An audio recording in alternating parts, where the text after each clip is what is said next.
नमस्कार स्टूडेंट्स, हम एक बार फिर से आते हैं हमारे सेशन में जिसमें हम बात करेंगे क्लोज टेस्ट पर जो अभी तक एसएससी के प्रीवियस ईयर क्वेश्चन पेपर्स में आ चुके हैं और इन्हें हमने किरण पब्लिकेशन 2023 एडिशन से लिया है। अभी तक पिछले वीडियो लेक्चर्स में हम 3 क्लोज टेस्ट पर बात कर चुके हैं और इस वीडियो लेक्चर की शुरुआत क्लोज टेस्ट नंबर 4 से करेंगे। या यूँ कहिए कि 31 से 40 क्वेश्चन जो क्लोज टेस्ट से रिलेटेड हैं किरण पब्लिकेशन के 2023 एडिशन जिसमें 16,500 लिखा हुआ है से करेंगे। क्लोज टेस्ट को स्टार्ट करने से पहले मैं ये बता देना चाहता हूँ स्टूडेंट्स को कि क्लोज टेस्ट आपके ग्रामर की अंडरस्टैंडिंग के साथ साथ आपके इंग्लिश को लेकर जो बेसिक समझ है, जो बेसिक सेंस आपका किसी भी लैंग्वेज को लेकर है, उस समझ का इम्प्लीमेंटेशन होता है। क्लोज टेस्ट में कुछ क्वेश्चंस ऐसे होंगे जो आपकी केवल और केवल ग्रामर के कॉन्सेप्ट या ग्रामर की अंडरस्टैंडिंग से हो जाएंगे, लेकिन कुछ क्वेश्चंस आपको ऐसे दिए जा सकते हैं जिसमें आपको कॉम्प्रिहेंशन स्किल्स की या रीडिंग स्किल्स की आवश्यकता होगी। इसके लिए मैं स्टूडेंट्स को सजेस्ट करता हूं कि वो एनसीईआरटी की इंग्लिश में लिखी हुई 6ठी, 7वीं, 8वीं, 9वीं, 10वीं की किताबें लें और उनको पढ़ना शुरू करें। इससे उनका एक और फ़ायदा ये होगा कि उनकी जीके भी इम्प्रूव होती जाएगी। अगर सारी किताबें आप एक साथ ना ले सकते हो तो भी आप 6ठी क्लास की हिस्ट्री की, पॉलिटिकल साइंस की, ज्योग्राफी की किताबें ले लें और आप उनको पढ़ना शुरू करेंगे। आप 1-2 महीने में देखेंगे कि आपकी reading skills, comprehension skills improve हो रही हैं। इसकी मदद आपको जीके में भी मिलेगी और इंग्लिश की आपकी रीडिंग और कॉम्प्रिहेंशन स्किल्स भी इम्प्रूव हो जाएंगी। देखिए, ये आपके सामने एक क्लोज टेस्ट लिखा हुआ है। क्लोज टेस्ट नंबर 4 है किरण पब्लिकेशन का। 31 से 40 तक के क्वेश्चंस हम यहाँ पर डिस्कस करेंगे। ये क्लोज टेस्ट जो है आपके सामने लिखा हुआ है, ये कॉम्प्रिहेंशन है। इसमें कुछ ब्लैंक्स को छोड़ दिया जाता है और आपको इन ब्लैंक्स को फिल करना होता है। और इनको फिल करने के लिए आप चाहे अपनी ग्रामर की अंडरस्टैंडिंग का यूज़ कीजिए, चाहे अपनी बेसिक साइंस, बेसिक अंडरस्टैंडिंग का यूज़ कीजिए, लेकिन आपको यहाँ पर 100% एक्यूरेसी के साथ परफॉर्म करना होता है। इसके लिए ज़रूरी है कि आप अपने कॉन्सेप्ट्स के साथ मजबूत हों, अपनी समझ के साथ मजबूत हों। देखिए, क्लोज टेस्ट को करने का एक ही तरीका है कि आप उसे पढ़ते जाइए, ऑप्शंस को देखिए और जो सुटेबल ऑप्शन है, जो सही होना चाहिए उस जगह पर, उसको फिल करते जाइए। इसके अलावा जो और तरीके हैं वो सारे के सारे शॉर्टकट मेथड्स हैं, वो सभी जगह काम नहीं आएंगे। वो किसी एक आध क्लोज टेस्ट में काम भी आ गए तो वो सभी जगह काम नहीं आएंगे। तो जो चीज़ आपकी रियल में हेल्प नहीं करने वाली है, आप उस चीज़ के पीछे ना जाएं। आप अपनी समझ को इम्प्रूव कीजिए। मैं आपको सिखाऊंगा, मैं आपको बताऊंगा कि आपको किस तरह से चीज़ों को अटैम्प्ट करना है, किस तरह से चीज़ों को करते जाना है। क्लोज टेस्ट को आप शुरू करेंगे तो आप यहाँ पर देखेंगे एक पैराग्राफ आपके सामने लिखा हुआ है, 10 इसमें ब्लैंक छोड़े गए हैं। इनको हमें फिल करना है और अपनी समझ के आधार पर, अब वो चाहे ग्रामेटिकल, सिंटैक्स से लेकर स्ट्रक्चर से लेकर समझ हो या हमारी बेसिक अंडरस्टैंडिंग हो इंग्लिश को या इंग्लिश किसी भी लैंग्वेज को लेकर, तो यहाँ पर ये एक कॉम्प्रिहेंशन लिखा हुआ है। चलिए शुरू कर लेते हैं। देखिए, यहाँ पर एक आर्टिकल लगा हुआ है। अब आर्टिकल अगर यहाँ पर लगा हुआ है तो आर्टिकल सारे के सारे डिटर्मिनर होते हैं। डिटर्मिनर अगर यहाँ पर लगा हुआ है तो यहाँ पर कोई नाउन आना चाहिए और आगे यहाँ मेन वर्ब लगी है। ये तो बेसिक सी बात है। और चूंकि ये जो नाउन फ्रेज है, आर्टिकल डिटर्मिनर के साथ कोई नाउन होगा यहाँ पर, ये नाउन फ्रेज है, ये सब्जेक्ट हो रही होगी और ये मेन वर्ब हो रही होगी। ये आपको ग्रामर की बेसिक अंडरस्टैंडिंग से पता चल गया। लेकिन यहाँ पर जो 4 लिखे हुए हैं, चारों के चारों तो नाउन है। सिविलाइजेशन, कल्चर, आइडिया, फिलोसफी, चारों के चारों नाउन है। अब इन चारों नाउन में से कौन सा वाला नाउन आना चाहिए, ये जानने के लिए आपको हो सकता है कि थोड़ा सा पैराग्राफ को, थोड़ा सा आगे पीछे की सेंटेंसेस पढ़ने लग जाए। उस सिंटैक्स को पता करने के लिए, उस कंटेक्स्ट को पता करने के लिए, उस कंटेक्स्ट का पता लगाने के लिए, उस थीम का पता लगाने के लिए कि किस थीम में, किस कंटेक्स्ट में, किस इंफॉर्मेशन को हमें दिया गया है।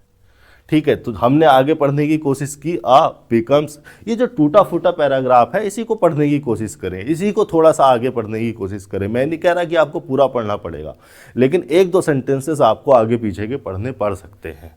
तो becomes a flowing stream only. अब यहाँ हमें पता नहीं क्या होगा। There is continuity of life in a society. ठीक है, in words a culture comes into, यहाँ नहीं पता क्या होगा, अभी देखा नहीं हमने option. When people a continuous way of life. तो यहाँ से अगर थोड़ा बहुत पढ़ने की कोशिश करेंगे तो आपको पता चलेगा कि सोसाइटी के बारे में कोई इन्फॉर्मेशन दी गई है और कल्चर के बारे में बात की जा रही है। सोसाइटी और सोशल कल्चर पर ये पैराग्राफ हमको दिया गया है। तो जिन भी शब्दों का चयन होगा, जिन भी ऑप्शंस को चुनेंगे यहाँ पर रखने के लिए, वो सोसाइटी और कल्चर की इस थीम से, इस कंटेक्स्ट से मैच करने चाहिए, वो इस कंटेक्स्ट में ज़्यादा मीनिंगफुल होंगे, उस तरह के वर्ड। ठीक है, इतनी बात हमें यहाँ पर सेंस में हमारे दिमाग में आ गई। अब इन शब्दों का मतलब अगर हमें पता है तो एग्जैक्टली हम लगा पाएंगे। देखो आइडिया को तो आप ऐसे ही एलिमिनेट कर दो, क्योंकि आइडिया को अगर यहाँ पर आना था तो ए नहीं एन लगा होता, ए आइडिया नहीं होता, एन आइडिया होता है। तो ये तो हमारे ग्रामर की अंडरस्टैंडिंग से एलिमिनेट हो गया। फिलोसफी की अगर बात करें तो फिलोसफी का मतलब आपको पता होना चाहिए। मैं यहाँ पर बता देता हूँ कि फिलोसफी का मतलब होता क्या है। फिलोसफी का मतलब है द स्टडी। ठीक है, एक डिसिप्लिन है, एक स्टडी डिसिप्लिन है फिलोसफी। द स्टडी, फिलोसफी का मतलब है the study of fundamental questions. Fundamental का मतलब basics, basic. The study of fundamental questions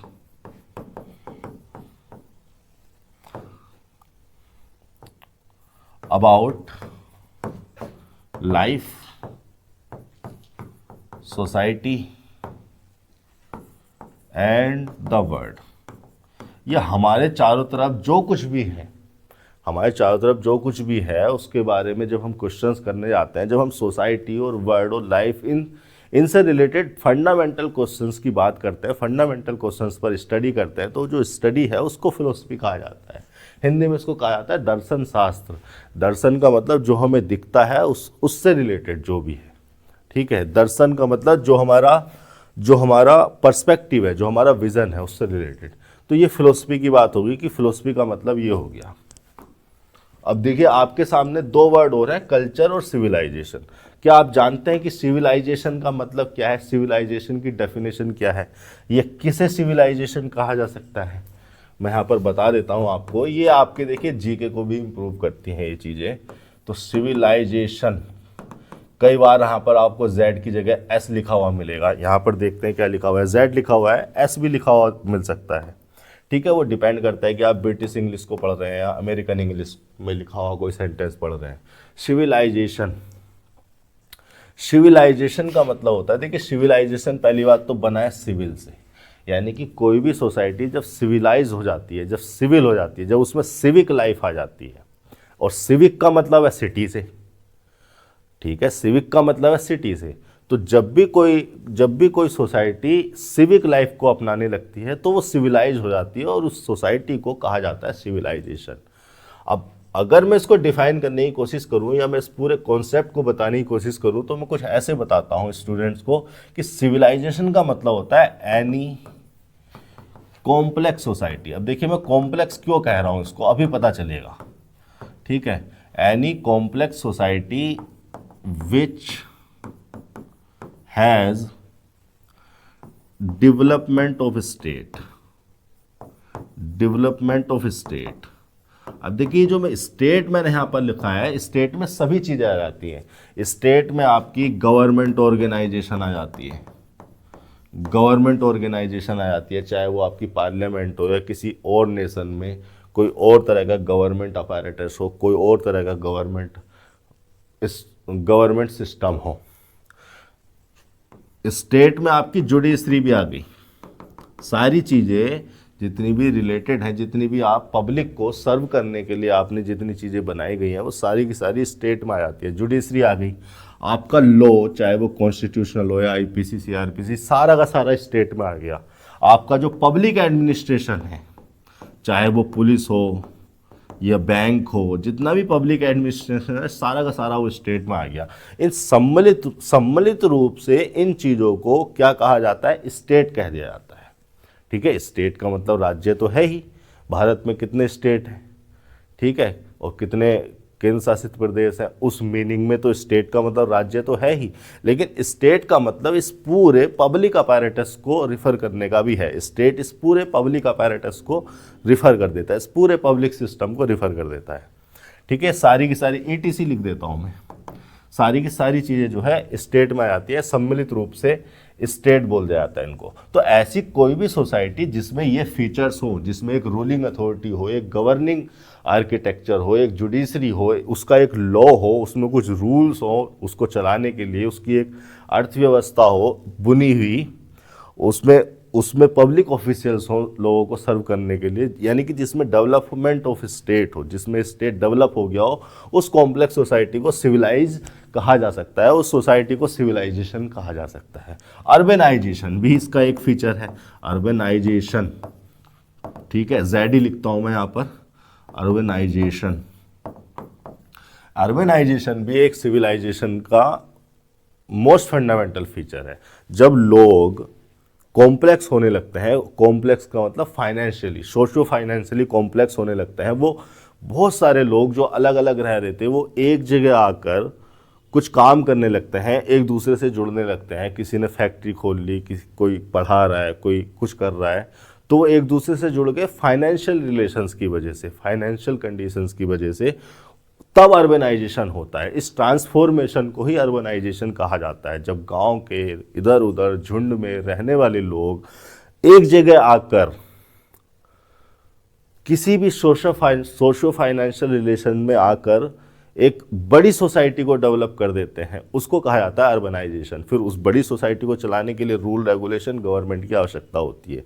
तो कॉम्प्लेक्स सोसाइटी का एक यही फीचर है अर्बनाइजेशन, ठीक है। एक कम्युनिकेशन चैनल हो, वहाँ पर लोगों से बात करने के लिए कम्युनिकेशन चैनल हो, ये भी इसका एक फीचर होता है, कम्युनिकेशन चैनल, ठीक है, या कम्युनिकेशन सिस्टम।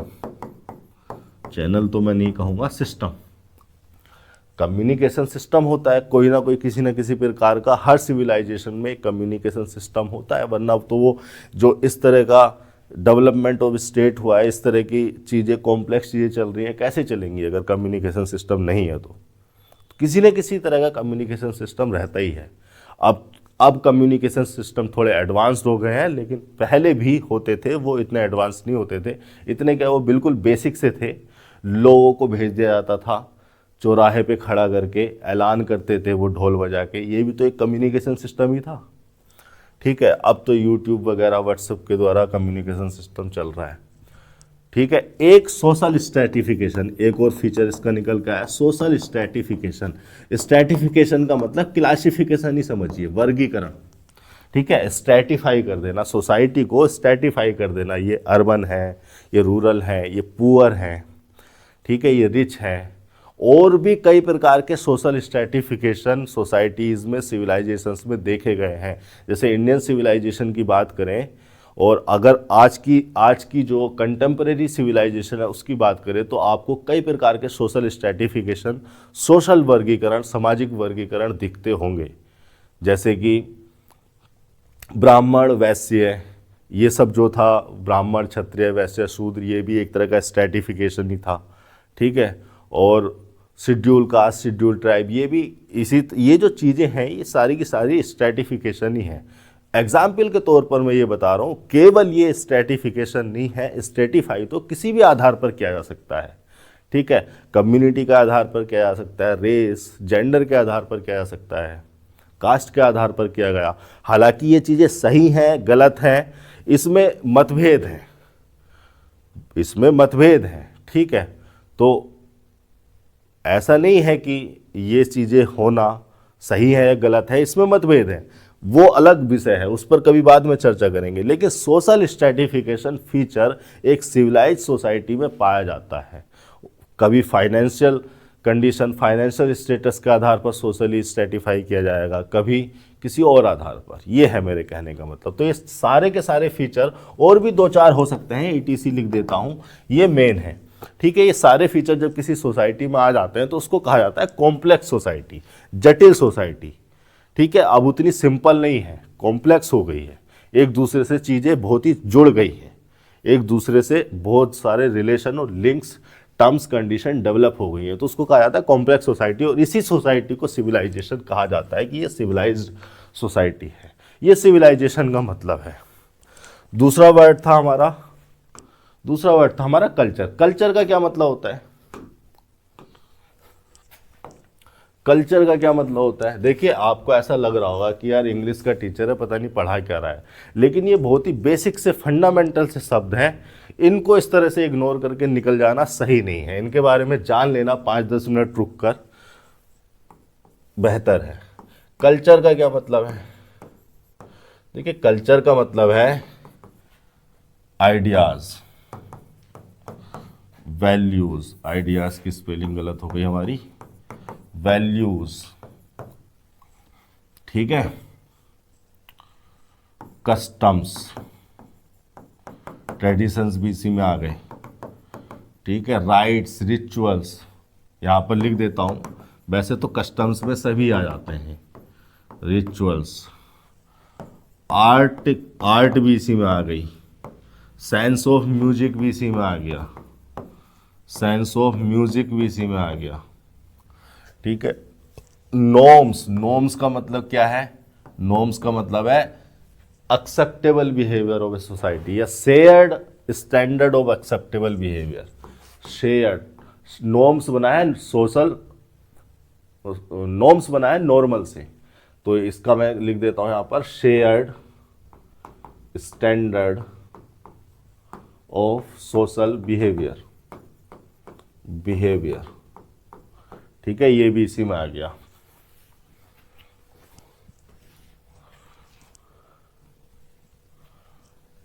आर्ट में ड्रेस वगैरह आ गई है ना, डिज़ाइन आ गया, साइंस ऑफ म्यूजिक वो आर्ट का ही हिस्सा है।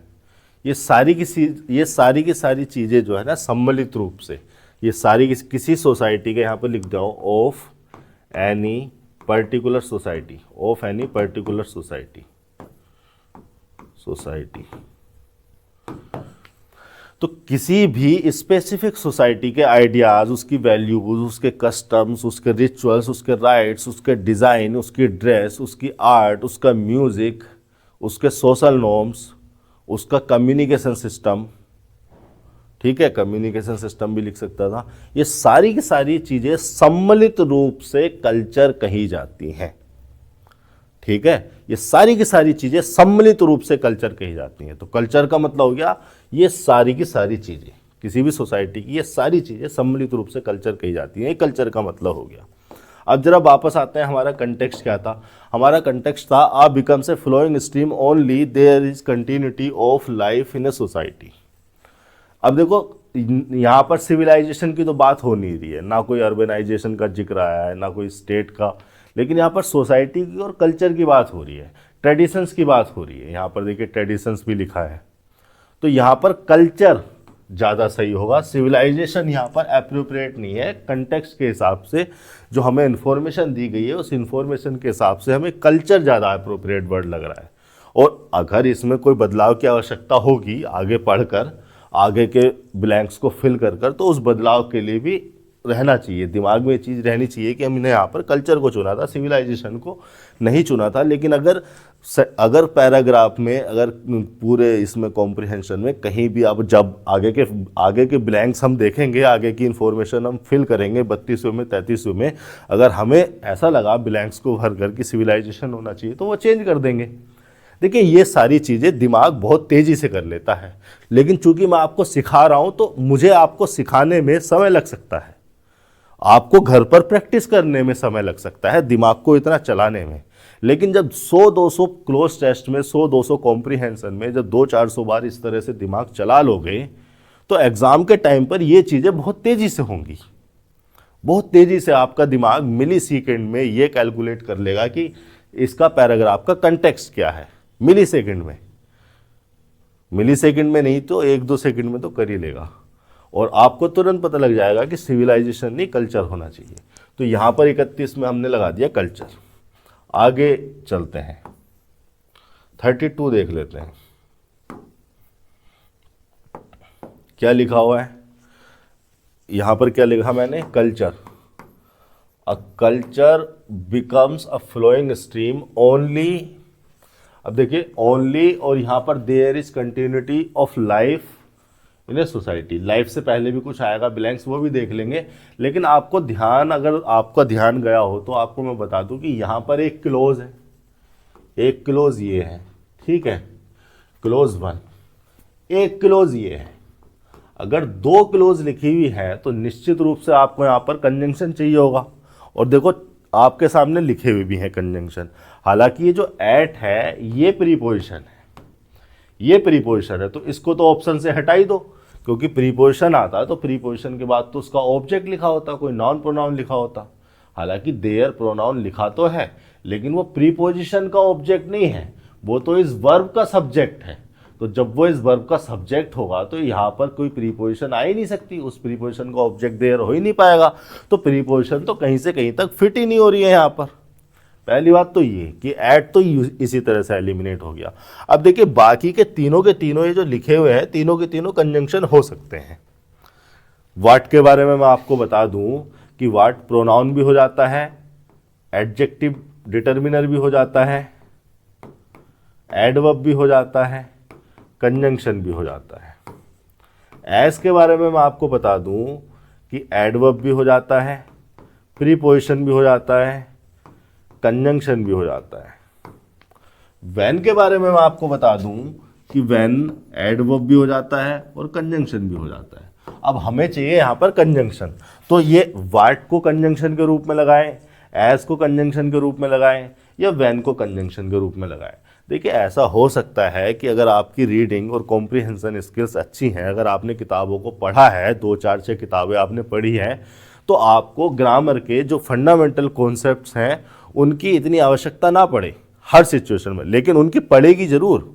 लेकिन कुछ सिचुएशन में ऐसा होता है ना कि हमने यार इन चीज़ों को पढ़ा है तो हमें वो फील आ जाती है, वो सेंस आ जाता है कि यार यहाँ पर ये वर्ड होना चाहिए, हमने इस तरह के कॉम्बिनेशन में इस तरह के वर्ड को देखा है।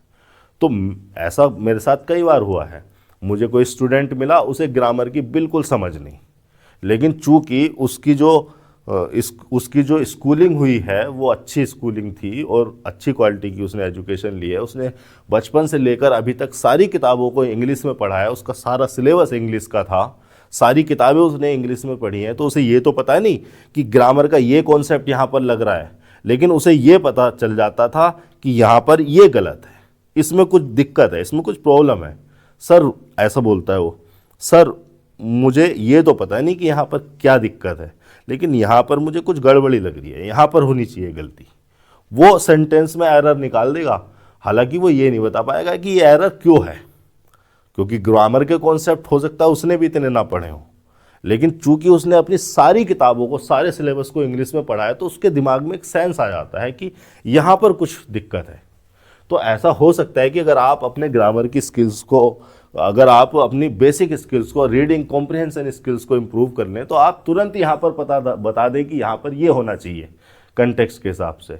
लेकिन एक बात मैं आपको बता दूं कि आप व्हाट को कंजंक्शन के रूप में क्यों नहीं लगा रहे हैं, एज को कंजंक्शन के रूप में क्यों नहीं लगा रहे हैं, या व्हेन को कंजंक्शन के रूप में क्यों लगाना है, क्यों नहीं लगाना है, इसका पता अगर करना है ना, तो इनके कंजंक्शन वाले फंक्शन पर एक बार नज़र डालो।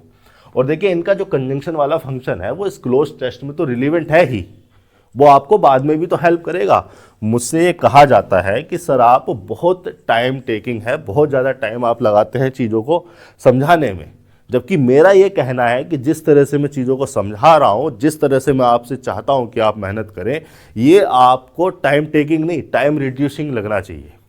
क्योंकि एक बार कोई चीज़ आपने सीख ली, अब देखिए व्हाट कंजंक्शन के रूप में, एज कंजंक्शन के रूप में, या व्हेन एडवर्ब कंजंक्शन के रूप में, ये प्रॉब्लम ऐसा तो है नहीं कि ये आज ही की प्रॉब्लम है, इसी क्लोज टेस्ट में आएगी, ये फिर किसी तीसरे चौथे सेंटेंस में, फिर किसी क्लोज टेस्ट में कहीं पर ये आपको दिक्कत करेगी, कहीं पर ये प्रॉब्लम क्रिएट करेगी।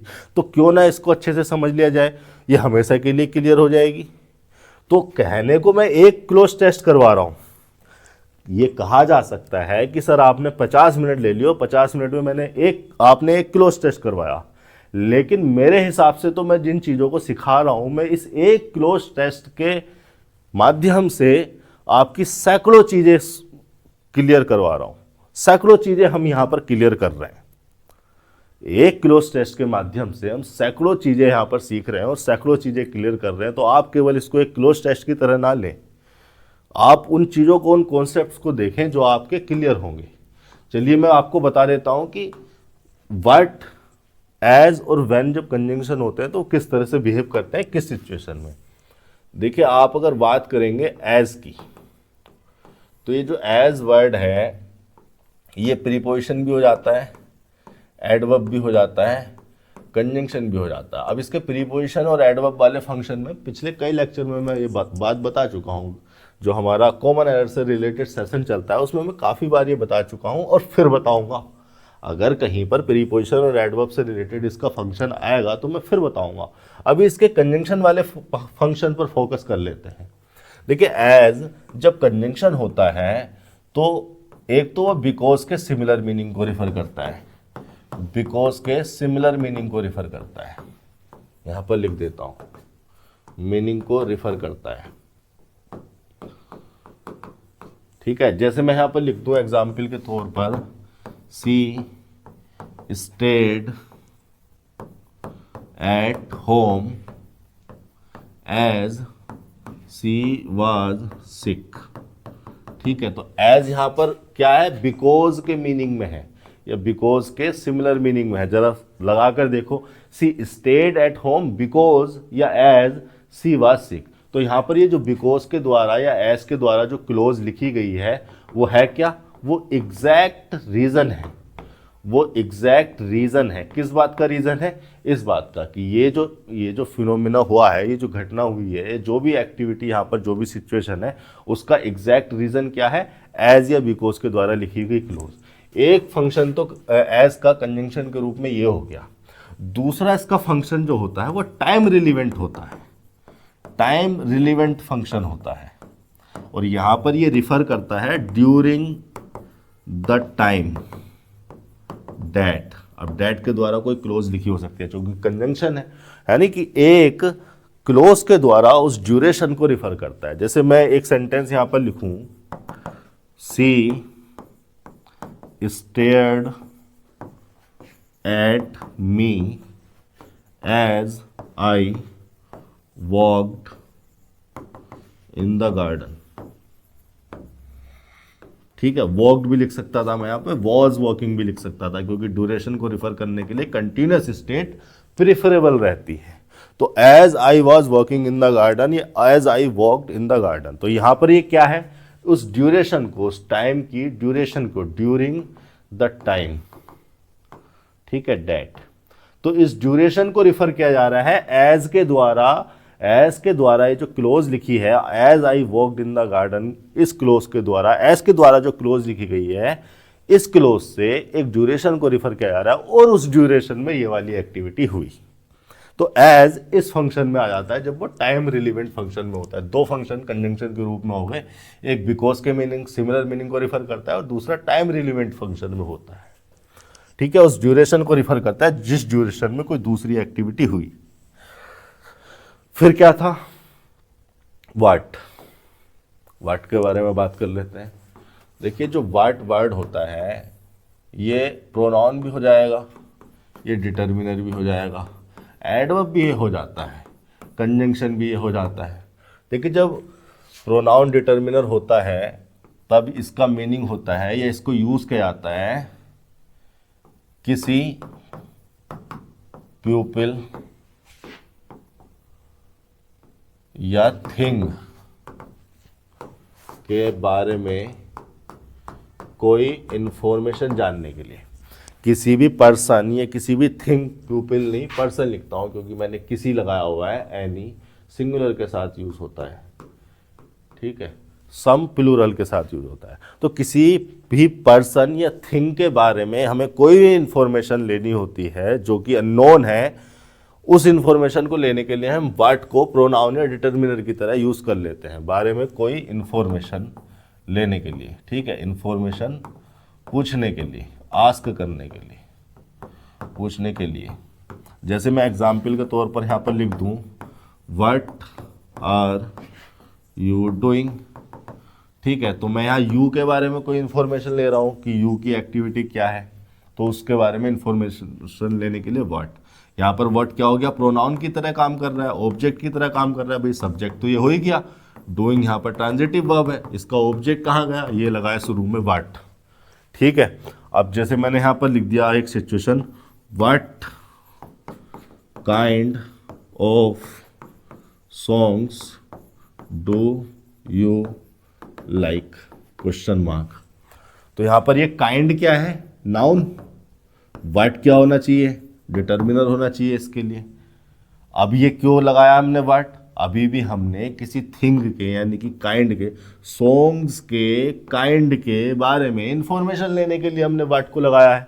तो फंक्शन हमारा इसका व्हाट का यही रहता है कि किसी पर्सन और थिंग के बारे में कोई इन्फॉर्मेशन जानने के लिए, पूछने के लिए हम व्हाट को प्रोनाउन या डिटरमिनर की तरह लगाते हैं। एडवर्ब की तरह भी थोड़ा सा सिमिलर फंक्शन होता है, लेकिन बस एडवर्ब होगा तो एडजेक्टिव या वर्ब वगैरह के लिए लगाया जाएगा, इतना थोड़ा सा डिफरेंस है। कंजंक्शन पर बात कर लेते हैं। हमारे लिए महत्वपूर्ण इसके कंजंक्शन फंक्शन को जानना है, क्योंकि पैराग्राफ में हमारे सामने सवाल आया है कि हमें यहाँ पर कंजंक्शन लगाना है तो कौन सा लगाना है, व्हाट, एज या व्हेन। एट तो आएगा ही नहीं क्योंकि एट प्रीपोजिशन है। मेरी बात को जरा जानने समझने की कोशिश कीजिए, मैं जो तुम्हें बातें बता रहा हूँ बहुत ही महत्वपूर्ण है।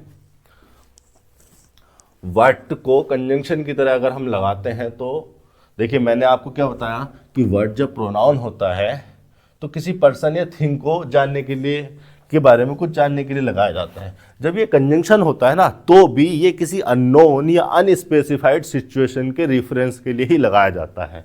जैसे मैं एक सेंटेंस लिखूँ आपके सामने, do you know what she has done. अब ये जो क्वेश्चन मार्क मैंने लगाया है वो इस इंटेरोगेशन की वजह से लगाया है। ये जो इंटेरोगेशन डू यू नो में की जा रही है, व्हाट यहाँ पर क्या है, व्हाट यहाँ पर कंजंक्शन की तरह इस्तेमाल हो रहा है। एक क्लोज हो गई ये, क्लोज वन, और एक क्लोज हो गई ये, तो दो क्लोजेस को जोड़ने वाला एक कंजंक्शन हो गया व्हाट। अच्छा देखिए, व्हाट कंजंक्शन के साथ साथ यहाँ पर एक प्रोनाउन भी है।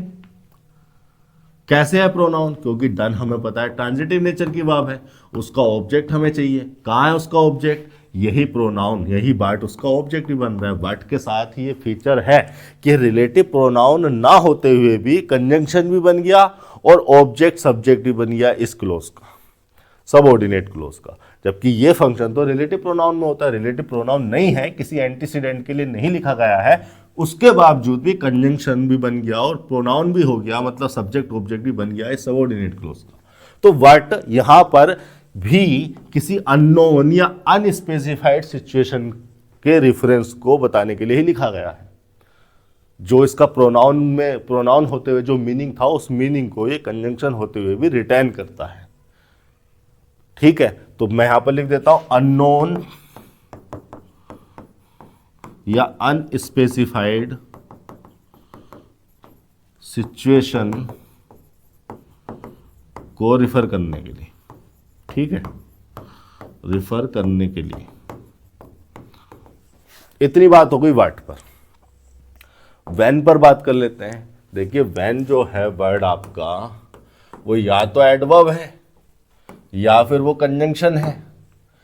चाहे वो एडवर्ब हो चाहे वो कंजंक्शन हो, उसका फंक्शन जो है वो टाइम रिलेवेंट ही है, यानी कि टाइम से related information he when word लेकर चलता है, चाहे वो एडवर्ब के फंक्शन में आ जाए चाहे वो कंजंक्शन के फंक्शन में आ जाए। जैसे मैंने एक एग्जांपल यहां पर लिखा, व्हेन आर यू गोइंग, तो आर तो हेल्पिंग वर्ब हो गई, यू हो गया सब्जेक्ट, गोइंग हो गई मेन वर्ब, इंट्रांजिटिव नेचर की वर्ब है, ऑब्जेक्ट तो अपने बाद लेगी नहीं, ले भी नहीं रही। व्हेन क्या है फिर, व्हेन लगा है एडवर्ब ऑफ टाइम। ठीक है, टाइम के बारे में जानने के लिए हमने व्हेन को एडवर्ब की तरह लगाया है। एक सेंटेंस मैंने यहां पर लिखा, मैंने लिखा I visited Agra when I was a child. अब यहां पर व्हेन क्या है, अब इसको एडवर्ब तो नहीं कहा जा सकता, अब ये कंजंक्शन है। व्हेन यहां पर दो क्लोजेस को जोड़ रहा है, दो क्लोजेस को जोड़ रहा है तो कंजंक्शन है। अब ये व्हेन के द्वारा, व्हेन कंजंक्शन के द्वारा जो क्लोज लिखी गई है, इस पूरी की पूरी क्लोज को आप कह सकते हैं एडवर्ब ऑफ टाइम क्लोज।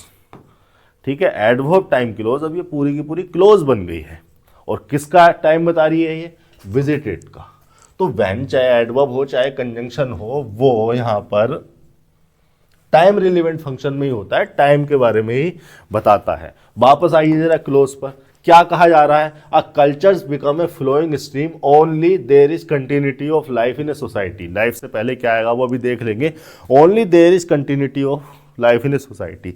तो व्हाट तो यहाँ आने से रहा, कोई अननोन या अनस्पेसिफाइड सिचुएशन को तो यहाँ पर रिफर किया नहीं आ रहा है, तो व्हाट का तो यहाँ पर मतलब ही नहीं है। अब देखिए हमें एज कंजंक्शन को भी यहाँ पर नहीं लगा सकते, क्योंकि बिकॉज के मीनिंग को यहाँ पर रिफर नहीं किया जा रहा है। ऐसा नहीं बताया जा रहा है कि कल्चर्स के फ्लोइंग स्ट्रीम होने का रीज़न ये है, ठीक है। A culture becomes a flowing stream only there is continuity of life in a society, ठीक है। तो यहाँ पर कोई बिकॉज के रीज़न मतलब किसी प्रॉपर रीज़न को, एग्जैक्ट रीज़न को भी रिफर नहीं किया जा रहा, यहाँ पर एक्चुअली में टाइम बताया जा रहा है। यहाँ पर आना चाहिए व्हेन, मैं यहाँ पर लिख देता हूँ ओनली के ऊपर, ओनली के आगे व्हेन। यहाँ पर व्हेन को कंजंक्शन की तरह इस्तेमाल करना पड़ेगा हमें, क्योंकि हमें यहाँ पर टाइम को दिखाना है कि ये चीज़ तभी हो जब होती है तब ये होता है। अब देखो ओनली व्हेन के मैं कॉम्बिनेशन पर आपका जरा ध्यान डालना चाहूँगा कि ओनली व्हेन का कॉम्बिनेशन काम किस तरह से करता है। ये आपने व्हेन देख लिया, व्हेन एक टाइम रिलेवेंट फंक्शन में होता है, चाहे वो एडवर्ब हो या कंजंक्शन हो। मैंने लिखा यहाँ पर one can vote only when one is 18 years old, इतना लिख देता हूँ। अब देखो ये जो ओनली व्हेन तो केवल टाइम रिलेवेंट फंक्शन में टाइम को रिफर करने के लिए लगाया गया है, और व्हेन के द्वारा जो क्लोज लिखी गई है वो भी एडवर्ब टाइम क्लोज है, मतलब ये वाला एक्शन इस टाइम पर होगा। लेकिन अगर मैंने ओनली व्हेन लिख दिया तो ये बन जाती है एक टाइम रिलेवेंट कंडीशन, ऐसी कंडीशन जो इस टाइम पर आधारित है, ठीक है। आप इसको समझने की कोशिश कीजिए, one can vote only when one is 18 years old. तो ये जो ओनली व्हेन के द्वारा जो क्लोज लिखी गई है, यूँ कह लीजिए कि ओनली यहाँ पर एम्फेसाइज करने के लिए लगाया गया है इस पूरी की पूरी व्हेन क्लोज को। इस पूरी की पूरी व्हेन क्लोज जिसको हम एडवर्ब टाइम क्लोज कह रहे हैं, इसको एम्फेसाइज करने के लिए ओनली लगाया गया है। प्री डिटर्मिनर की तरह काम कर रहा है या एडवर्ब की तरह काम कर रहा है, चूंकि एडवर्ब टाइम क्लोज को एम्फेसाइज कर रहा है। लेकिन ओनली व्हेन के द्वारा जो क्लोज लिखी गई है ये हो गई एक टाइम रिलेवेंट कंडीशन, ऐसी कंडीशन जो कि टाइम रिलेवेंट हो। इतना स्पेसिफिकेशन इतना डिटेल में पढ़ने की आदत डालिए आप। ये हो गई एक टाइम रिलेवेंट कंडीशन, मतलब ये चीज़ तभी होगी जब ये वाली कंडीशन आ जाएगी, टाइम के रेस्पेक्ट में जब ये वाली कंडीशन आ जाएगी तभी ये वाली चीज़ होगी। ओनली व्हेन इस कंटेक्स्ट में यूज़ होता है। तो यहाँ पर भी यही कहने की कोशिश की गई है कि a culture becomes a flowing stream only when there is continuity of life in a society, ठीक है।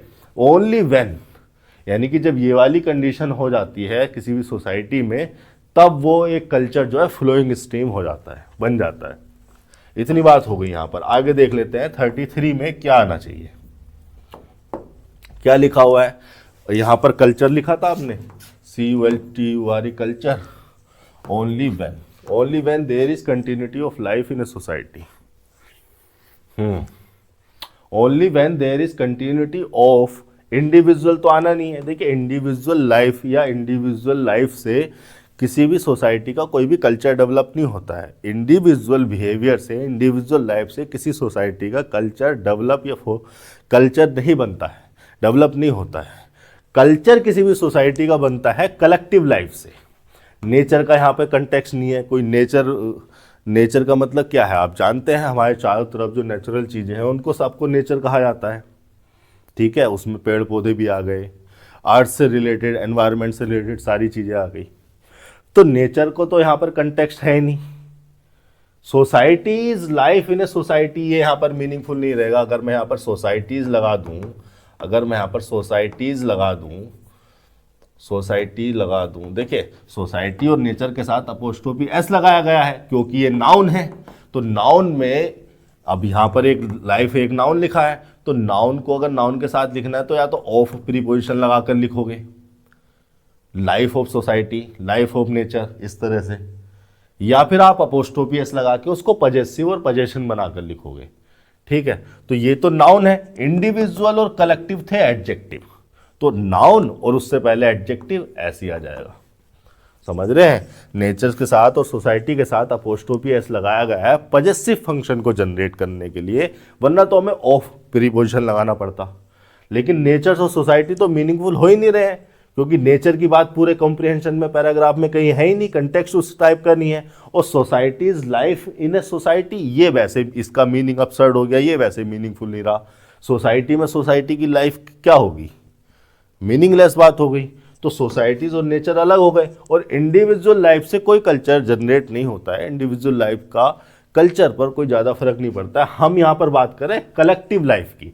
कलेक्टिव लाइफ मतलब जितने भी ह्यूमंस रहते हैं वहाँ पर, उनकी जो कलेक्टिव लाइफ है उनकी हम यहाँ पर बात कर रहे हैं। A culture becomes a flowing stream only when there is continuity of collective life in a society. कोई भी सोसाइटी में जो कलेक्टिव लाइफ होती है लोगों की, जो कलेक्टिव बिहेवियर होता है, जब वो उसकी कंटिन्यूटी होती है कई सालों तक, तब एक कल्चर जो है फ्लोइंग स्ट्रीम बन जाता है। ये इतनी बात की जा रही है, ठीक है।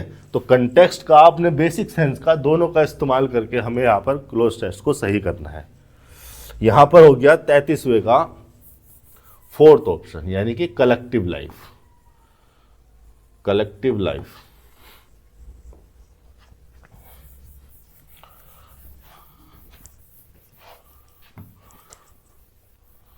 आपको ऐसा लग रहा होगा कि बहुत ज़्यादा डिटेल में जा रहे हैं, लेकिन जाना तो पड़ेगा ही अगर चीज़ों को बेहतर तरीके से सीखना है तो, ठीक है। इन वर्ड्स, अब देखो इन वर्ड्स, यहाँ पर आपको लगा हुआ मिल रहा है वर्ड्स नाउन, यानी कि यहाँ पर आना चाहिए कोई ना कोई डिटर्मिनर भी आ सकता है, एडजेक्टिव भी आ सकता है। इतनी बात तो समझ में आनी चाहिए। Difficult, in difficult words a culture comes into, नहीं डिफिकल्ट तो यहाँ पर मीनिंगलेस है, इसका मीनिंग यूज नहीं हो रहा। इन मैनी वर्ड्स, मैनी की भी जरूरत नहीं है। अब देखिए डिफरेंट और अदर में से आपको कंफ्यूजन होगा, अगर आप कोशिश करेंगे तो यहाँ पर इन अदर वर्ड्स आता है। अगर आपने थोड़ा सा भी चीज़ों को पढ़ा हो तो कंटेक्स्ट के हिसाब से इस तरह की सिचुएशन में हम अदर लगाते हैं, इन अदर वर्ड्स। ये ऐसा है, और इन अदर वर्ड्स इसको ऐसे भी कहा जा सकता है, दूसरे शब्दों में इसको ऐसे भी कहा जा सकता है। तो यहाँ पर आपको लगाना चाहिए इन अदर वर्ड्स। लेकिन सवाल मेरा आपसे ये है कि आपने डिफरेंट क्यों नहीं लगाया? इन डिफरेंट वर्ड्स भी तो मीनिंगफुल हो ही जाता, क्योंकि थोड़ा सा फर्क है अदर में और डिफरेंट में, थोड़ा सा फर्क है। उस फर्क को वो अगर आप बारीकी से जानने की कोशिश करेंगे तो आपको समझ में आएगा कि डिफरेंट का मतलब है not the same as something else, not the same as something else. और अदर का मतलब भी, अदर के और भी कई मतलब हो सकते हैं, लेकिन एक मीनिंग जो इस कंटेक्स्ट में है वो ये है कि not the same as previously mentioned. देखिए कितना फर्क है, प्रीवियसली मेंशन्ड, यानी कि अदर का मतलब भी वही है जो डिफरेंट का मतलब है, लेकिन डिफरेंट का मतलब है not the same as something else, किसी दूसरी चीज से अलग, उसके जैसा नहीं।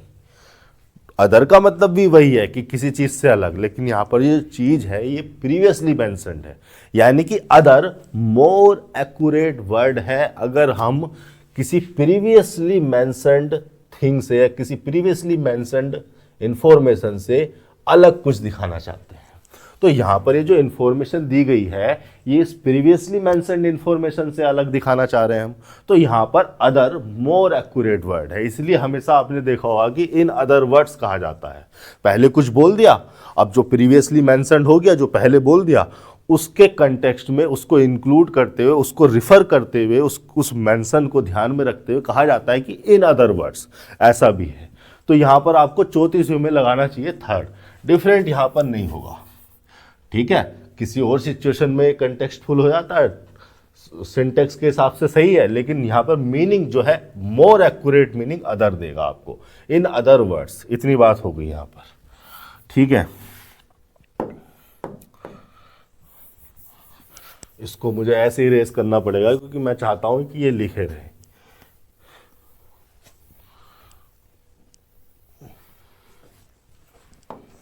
थर्टी 35 पर चल लेते हैं। In other words a culture comes into, अभी देख लेंगे। देखो अ कल्चर कम्स इनटू, अब आगे जो भी है 36 तो यहां पर नहीं आएगा। A cultures come into phase, existence, action, thinking. चलो इसमें से अभी मैं बताऊंगा क्या होगा, पहले 35 को ही देख लेते हैं। क्या लिखा हुआ है? In other words a clear culture, या फोगी कल्चर, या यूनिक या डिस्टिंक्टिव। देखिए फोगी का मतलब होता है फोग से, फोग का मतलब कोहरा है ना, वो जो टिनी वाटर पार्टिकल्स होते हैं या टिनी वेपर पार्टिकल्स होते हैं अर्थ एटमॉस्फेयर के पास, हम सबको पता है कि कोहरा क्या होता है, ठीक है। फोगी डे लिख सकता हूँ मैं, फोग तो नाउन हो गया, फोगी डे लिख सकता हूँ मैं, फोगी मॉर्निंग, फोगी नाइट हो सकता है। लेकिन फोगी का एक मतलब और होता है, फोगी का एक मतलब होता है अनक्लियर या कंफ्यूज्ड। कोई ऐसा पर्सन जो अनक्लियर हो, जो कंफ्यूज हो, जो क्लियरली थिंक ना कर सकता हो, ना कर पा रहा हो, उसको कहते हैं फोगी। तो यहां पर ऐसा तो कुछ है नहीं कल्चर में कि फोगी है। कल्चर को तो स्टडी किया जाता है, देख सकते हो आप किसी के भी कल्चर को, आप वेस्टर्न कल्चर को देख सकते हो, आप चाइनीज कल्चर को, आप इंडियन कल्चर को, आप साउथ इंडियन कल्चर को देख सकते हो, स्टडी कर सकते हो। तो ऐसा फोगी जैसा तो कुछ नहीं है उसमें, तो ये तो मीनिंगलेस हो गया यहाँ पर। क्लियर भी नहीं, क्लियर अनक्लियर दोनों की बात नहीं की जा रही है। आपको कन्फ्यूजन हो सकता था यूनिक या डिस्टिंक्टिव, तो मैं आपको बता दूं कि किसी भी कल्चर को यूनिक कंसीडर नहीं किया जाता है। बोलने को आप कह दोगे कि कल्चर यूनिक है, लेकिन अगर आप रियल टर्म्स में, वास्तविकता में जानने की कोशिश करें तो कोई भी कल्चर यूनिक नहीं होता है। सारे के सारे कल्चर में कुछ चीजें सिमिलर होती हैं, और जबकि यूनिक का मतलब क्या है? यूनिक का मतलब है one of its kind, one of its kind, ठीक है, कंप्लीटली डिफरेंट। यूनिक का मतलब है completely different, one of its kind. जो चीज कंप्लीटली डिफरेंट होगी, उस प्रकार की केवल एक वही होगी, उसे ही आप यूनिक कह सकते हैं। कल्चर कोई भी ऐसा नहीं होता। कल्चर में क्या होता है कि आप दूसरे के कल्चर की चीजों को भी अडॉप्ट कर लेते हैं, फॉलो करने लग जाते हैं, हम सीखते हैं। इसको कहा जाता है ग्लोबलाइजेशन ऑफ कल्चर। जैसे ग्लोबलाइजेशन ऑफ इकोनॉमी होता है ना, वैसे होता है globalisation of ideas, globalisation of knowledge, globalisation of culture. कोई भी कल्चर जब इधर से उधर जाने लगता है, ग्लोबलाइज होने लगता है, तो उसको कहा जाता है ग्लोबलाइजेशन ऑफ कल्चर। तो कल्चर का ये मूवमेंट होता है, सोशल वैल्यूज का ये मूवमेंट होता है, और ये होता था ट्रेडर्स की वजह से। व्यापारी इधर से उधर जाते थे तो वो अपना कल्चर दूसरी सोसाइटी में लेके जाते थे, उस सोसाइटी को कुछ पसंद आया तो वो उस कल्चर को फॉलो करने लग गए। तो सारे के सारे कल्चर्स में कुछ समानताएं होती हैं, तो किसी भी कल्चर को यूनिक नहीं कहा जा सकता, लेकिन डिस्टिंक्टिव कहा जा सकता है। अब डिस्टिंक्टिव का मीनिंग क्या है सर? डिस्टिंक्टिव का मीनिंग जरा समझा देंगे तो बड़ी बात सही हो जाएगी। देखिए डिस्टिंक्टिव का मतलब होता है, डिस्टिंक्टिव का मतलब होता है having a special quality, having a special quality that makes it different and easily noticeable। ठीक है, डिस्टिंक्टिव का मतलब किसी भी चीज को डिस्टिंक्टिव कहा जा सकता है, किसी भी कल्चर को, किसी भी पर्सन को, या किसी हैबिट को, या किसी बात को, या किसी ऑब्जेक्ट को डिस्टिंक्टिव कहा जा सकता है अगर उसमें कोई ऐसी स्पेशल क्वालिटी है जो उसे बाकियों से अलग बना दे, और उस क्वालिटी की वजह से वो आसानी से नोटिस भी किया जा सके, पहचाना भी जा सके।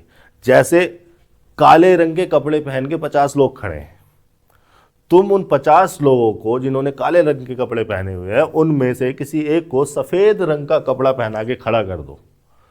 अब उसमें वो जो सफ़ेद रंग के कपड़े पहन के खड़ा है वो आसानी से पहचाना जा सकता है। कि क्यों पहचाना जा सकता है? क्योंकि वो सब खड़े हैं 50 रंग का कपड़ा पहन के, लेकिन 50 लोग खड़े हैं काले रंग का कपड़ा पहन के, और वो एक सफ़ेद रंग का कपड़ा पहन के खड़ा हुआ है, तो उसने एक ऐसी स्पेशल क्वालिटी को, उसमें एक ऐसी स्पेशल क्वालिटी है जिसकी वजह से वो बाकियों से डिफरेंट हो गया, और इस डिफरेंस की वजह से वो इजीली रिकॉग्नाइज किया जा सकता है, इजीली नोटिस किया जा सकता है। तो ऐसी कोई चीज जिसमें ये क्वालिटी हो, कोई ये स्पेशल फीचर हो, उसको डिस्टिंक्टिव कहा जाता है।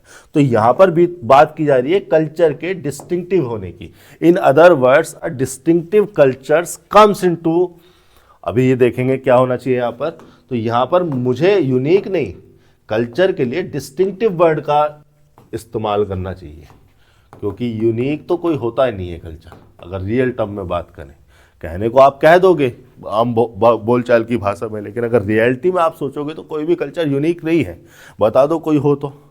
हम वेस्टर्न कल्चर की बहुत सारी चीज़ें फॉलो करते हैं, चाइना वाले हमारे कल्चर की बहुत सारी चीज़ें फॉलो करते होंगे, हमारे अंदर जापान की बहुत, हमारे कल्चर में जापान के कल्चर से बहुत सारी चीज़ें आ गई होंगी। और ऐसा आज से नहीं हो रहा, 100-200 साल से नहीं हो रहा है, ऐसा शुरू से ही हो रहा है, जब से कल्चर जैसी चीज़ें डेवलप हुई होंगी। In other words a distinctive culture comes into, यहाँ पर देख लेते हैं क्या आना चाहिए, 36 पर चलेंगे। मैं इसको इरेज कर दूँ, मैं इसको ऐसे इसलिए इरेज कर रहा हूँ तो क्योंकि मुझे वो ऊपर के वर्ड्स ऐसे ही लिखे रहने देने हैं।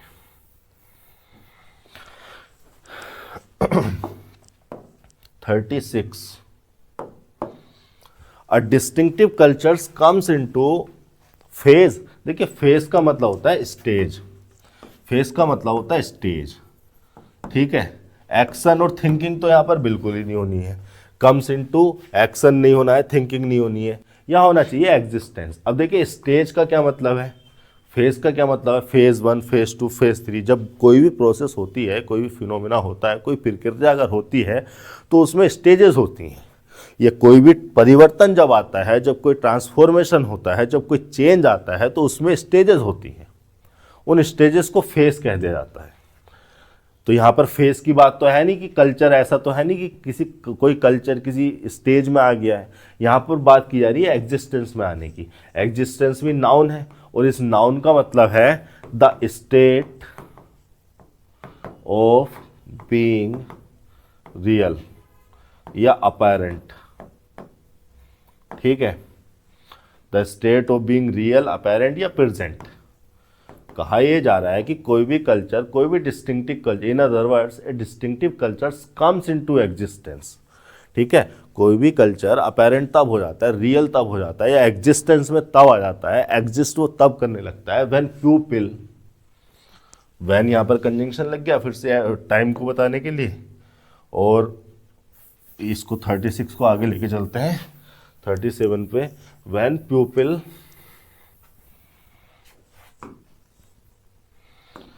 People develop, create, follow and. देखिए एंड तो बिल्कुल ही मीनिंगलेस है।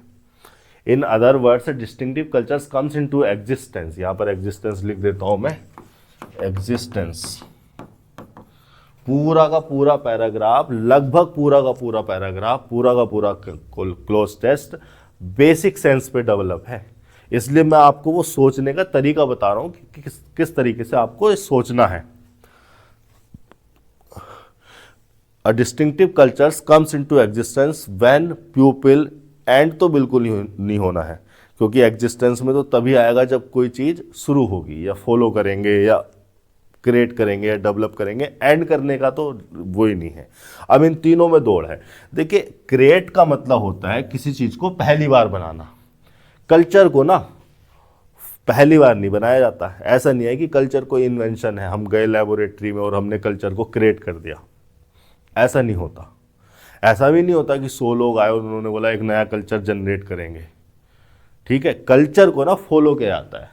जो हमारे एल्डर्स कर रहे होते हैं, जो हमारे बड़े कर रहे होते हैं, हम छोटे उनसे सीखते हैं और उसको फॉलो करने लगते हैं। और ये यही यहाँ पे यही तो किया जा रहा है कि जब कंटिन्यूटी ऑफ कलेक्टिव लाइफ होती है, या other words distinctive cultures comes into existence when people follow A continuous way of life. एक जो वे ऑफ लाइफ है, जो उनका सोशल बिहेवियर है, जो मेथड है, जो उनका तौर तरीका है, उसको कंटिन्यू करते रहते हैं, उसको कंटिन्यूसली फॉलो करते रहते हैं, तब कोई कल्चर एग्जिस्टेंस में आता है। डेवलप भी नहीं। डेवलप का मतलब होता है कोई चीज़ है उसको और इम्प्रूव करना। यहाँ पर तो एग्जिस्टेंस में आने की बात की जा रही है ना, तो कल्चर एग्जिस्टेंस में तब आता है जब उसको कंटिन्यूस वे ऑफ लाइफ को फॉलो किया जाता है। फॉलो ज़्यादा मीनिंगफुल है। क्रिएट हम किसी चीज़ को पहली बार करते हैं, उस सेंस को यहाँ पर जनरेट नहीं किया गया है। डेवलप कोई चीज़ होती है, उसको इम्प्रूव करने को डेवलप कहा जाता है। किसी कल्चर को डेवलप किया जा सकता है, वहाँ पर रूल रेगुलेशन लगाकर सोसाइटी में रूल्स अप्लाई किए जाते हैं, गलत चीज़ों को वो अबोलिश कर दिया जाता है। सती प्रथा को अबोलिश कर दिया गया, डोरी सिस्टम को अबोलिश कर दिया गया। ये किसी कल्चर को डेवलप करने के लिए तो कहा जा सकता है किसी सोसाइटी को कल्चरली डेवलप्ड सोसाइटी, ये कहा जा सकता है।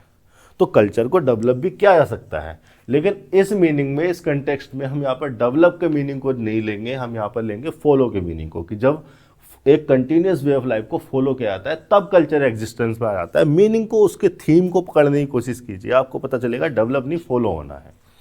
ठीक है, ये हो गया आपका 37। 38 पर बात कर लेते हैं।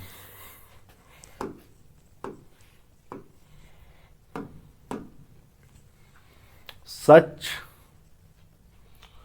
Expresses itself. देखिए जो एक्सप्रेस है, एक्सप्रेसेस है, ये मेन वर्ब लगी है और सच लगा है यहाँ पर डिटर्मिनर, तो निश्चित तौर पर यहाँ पर क्या आना है, नाउन आना है, यानी कि, और ये जो पूरी डिटर्मिनर और नाउन है ये हो जाएगी एक नाउन फ्रेज, और जो कि सब्जेक्ट बन रही होगी। इतनी बात तो तय है। यूनिकनेस, इनकंसिस्टेंसी, ग्रेटनेस, कंटिन्यूटी, चारों के चारों ही नाउन लिखे हैं। देखो किसी कल्चर के ग्रेटनेस होने की तो बात की नहीं जा रही है। यूनिकनेस का मैंने आपको बता दिया कि यूनिकनेस कल्चर के मीनिंग, कल्चर के सेंस में मीनिंगफुल नहीं है। ठीक है, कोई भी कल्चर में यूनिकनेस होती नहीं है, कही जाए बात तो।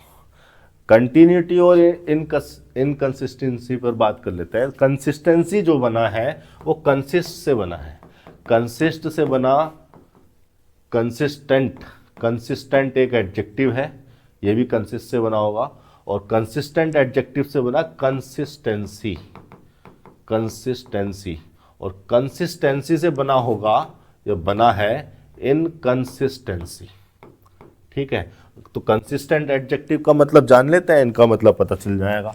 कंसिस्टेंट एडजेक्टिव का मतलब है behaving, always behaving, always behaving, और happening in a similar way.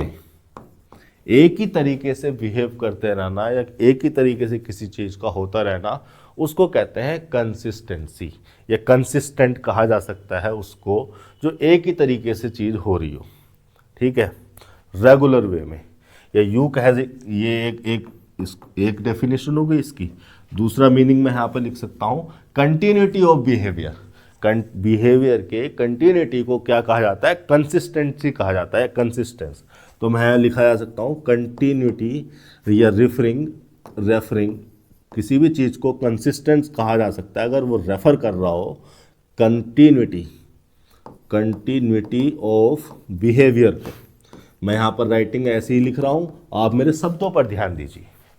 Writing पे ध्यान, अगर राइटिंग में समझ में नहीं भी आ रहा है तो वैसे तो समझने योग्य मैं लिख देता हूँ। मैं आपसे कह रहा हूँ कि कंसिस्टेंट कहा जा सकता है किसी भी पर्सन को या किसी भी फिनोमेना को, किसी भी प्रोसेस को, अगर वो सिमिलर वे में एक ही जैसे हो रही है बार बार, या फिर वो कंटिन्यूटी ऑफ बिहेवियर को रिफर कर रही हो। तो यहाँ पर तो कंटिन्यूटी ऑफ बिहेवियर को रिफर किया जा रहा है, तो यहाँ आना चाहिए था कंटिन्यूटी, क्योंकि कंसिस्टेंट से बनेगा कंसिस्टेंसी और कंसिस्टेंसी से बना इनकंसिस्टेंसी। तो इनकंसिस्टेंसी ने क्या रिफर कर दिया, डिसकंटिन्यूटी, डिसकंटिन्यूटी ऑफ बिहेवियर को रिफर नहीं कर दिया। ठीक है, तो जिस मीनिंग को हमें यहाँ पर लेना था, शुरू से ही कंटिन्यूटी बोला जा रहा है, यहाँ पर कंटिन्यूटी है, यहाँ पर कंटिन्यूअस है। ठीक है, सच, सच से सच, देखिए सच अगर लगाया गया है डिटर्मिनर इस नाउन के लिए, तो किसी ऐसे नाउन को रिफर कर रहा है सच जो पहले प्रीवियसली मेंशन्ड हो, और मेंशन्ड की गई है continuous way of life, continuity. तो इसी कंटिन्यूटी को रिफर करने के लिए सच डिटर्मिनर लगाया गया है। सच का मीनिंग ही ऐसा है, उसका फंक्शन ही ऐसा है, तो यहाँ पर मीनिंगफुल होना चाहिए कंटिन्यूटी। इनकंसिस्टेंसी का मतलब तो डिसकंटिन्यूटी हो गया, उल्टा हो गया। तो 38 का ये भी नहीं होगा, 38 का हो जाएगा 4। ठीक है, सच कंटिन्यूटी, यहाँ पर मैं लिख देता हूँ सच कंटिन्यूटी एक्सप्रेस इटसेल्फ। आगे क्या लिखा हुआ है, वेरियस वेज। वेज का मतलब होता है मैनर या मेथड, और वेरियस का मतलब होता है डिफरेंट। अभी पता लग जाएगा।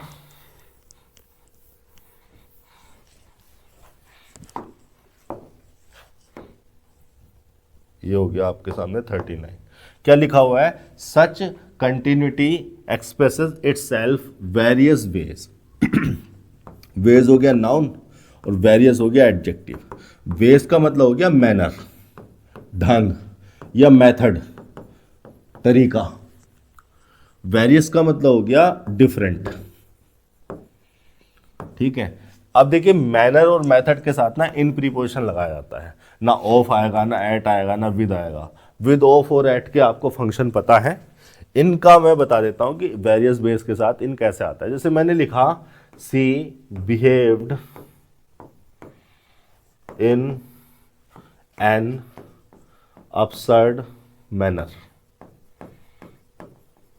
ठीक है, तो यहां पर इन प्रीपोजिशन का यूज किया जाता है जब हम किसी मैनर को रिफर कर रहे होते हैं। absurd की जगह सिली भी लिख सकते थे। पॉजिटिव करना है तो प्लीजेंट लिख दो, सी बिहेव्ड इन ए हो जाएगा फिर यहाँ पर अ सिली मैनर, अ प्लीजेंट मैनर। ठीक है, तो बिहेवियर को या मैनर को रिफर करने के लिए हम इन प्रीपोजिशन का यूज करते हैं। तो यहाँ पर प्रीपोजिशन आना चाहिए in, expresses itself in various ways, in common traditions and of conduct. आगे देख लेते हैं, इसको इतने को लिखा रहने देंगे, इसको हटा देते हैं।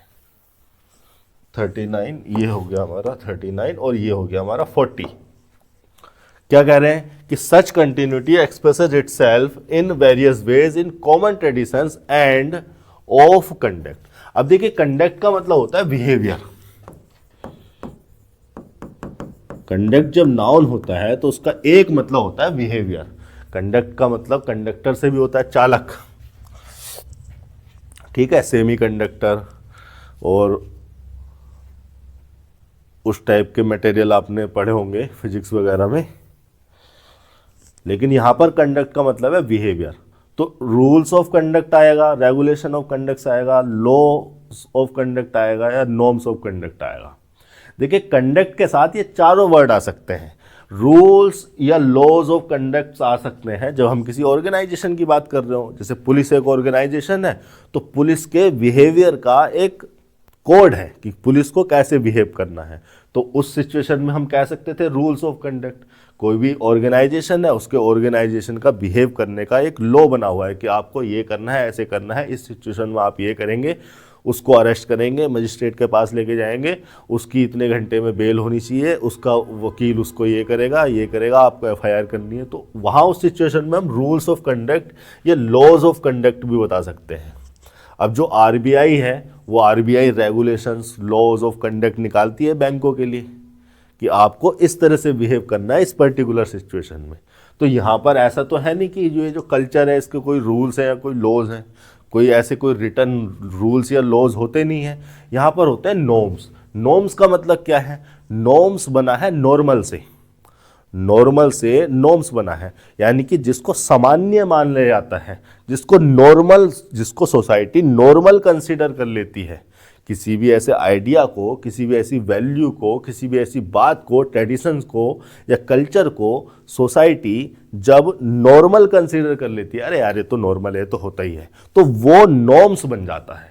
इसको कहते हैं सोशल नॉर्म्स। अगर मैं आपसे सोशल नॉर्म्स को डिफाइन करने की बात कहूं तो सोशल नॉर्म्स का मतलब है, सोशल नॉर्म्स का मतलब है shared standard of acceptable social behaviour, acceptable social behaviour.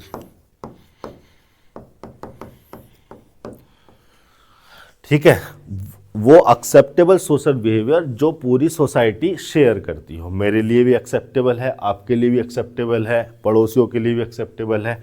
जो पूरी सोसाइटी के लिए एक्सेप्टेबल सोशल बिहेवियर है, उसके स्टैंडर्ड को, उसके शेयर्ड स्टैंडर्ड को सोशल नॉर्म्स कहा जाता है। तो यहाँ पर तो ट्रेडिशंस और सोसाइटी और कल्चर की बात हो रही है, तो नॉर्म्स एप्रोप्रिएट वर्ड है। किसी और सिचुएशन में ऑफ कंडक्ट के साथ आपको रूल्स या लॉज भी लगा मिलेगा। अगर आप किसी पुलिस ऑर्गेनाइजेशन या किसी आरबीआई या किसी उससे रिलेटेड अगर कोई आप गैजेट पढ़ोगे या कोई गाइडलाइन पढ़ोगे तो उसमें लिखा आता है रूल्स ऑफ कंडक्ट।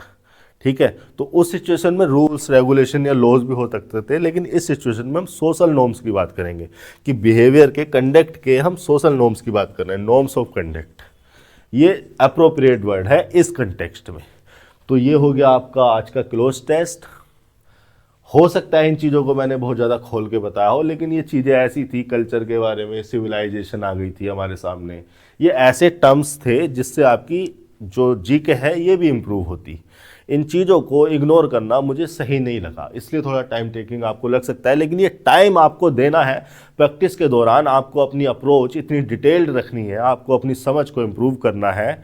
और अगर कोई भी दिक्कत हो तो आप मुझे कमेंट सेक्शन में लिख सकते हैं, मैं आपके लिए हमेशा तैयार हूँ। Thank you.